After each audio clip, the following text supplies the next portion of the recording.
Where do you see like your technology as it rolls out, how it gets built out? So number one, your technology specifically in the next 5 years, and then in general, more just the entire AI market. What does that look like in 5 years from now?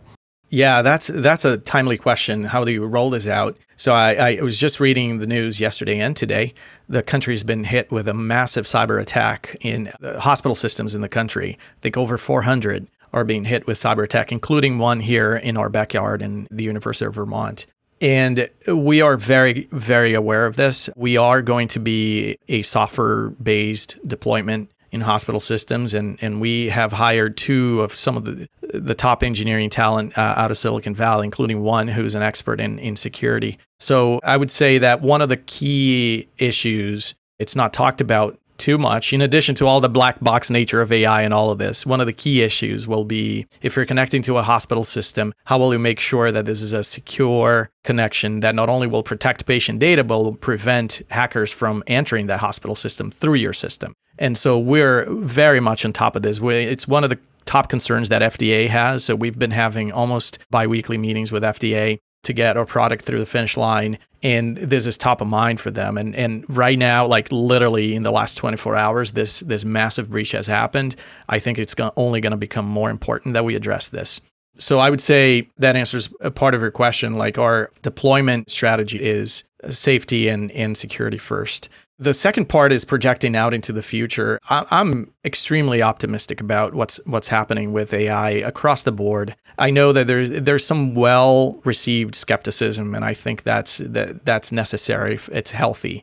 It forces us to think long and hard about how we can prove safety and effectiveness, which is sort of FDA's purview for medical devices. But 5 to 10 years from now, I think it's easy to imagine a world where radiology, for example, right now, you don't even have to project that out that far. Like we're already starting to see unprecedented reimbursement pathways. A company like Viz.ai, for example, in the last month or two, has received reimbursement, sort of a reimbursement pathway from CMS that for their pure AI software, which I think is unprecedented.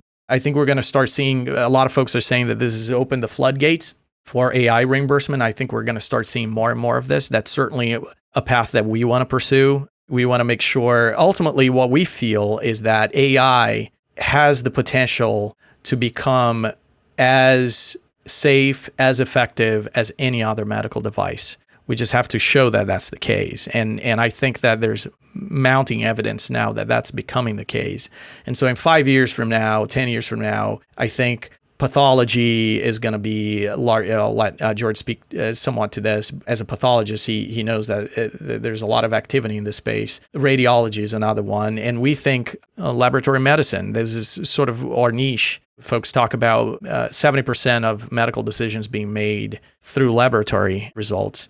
And imagine how much farther you can go by combining multiple laboratory results and analyzing them and identifying patterns that humanly were nearly impossible to identify these patterns. And so that's essentially what our product for COVID has been able to do, is to identify patterns in routine laboratory tests that doctors are used to seeing every day.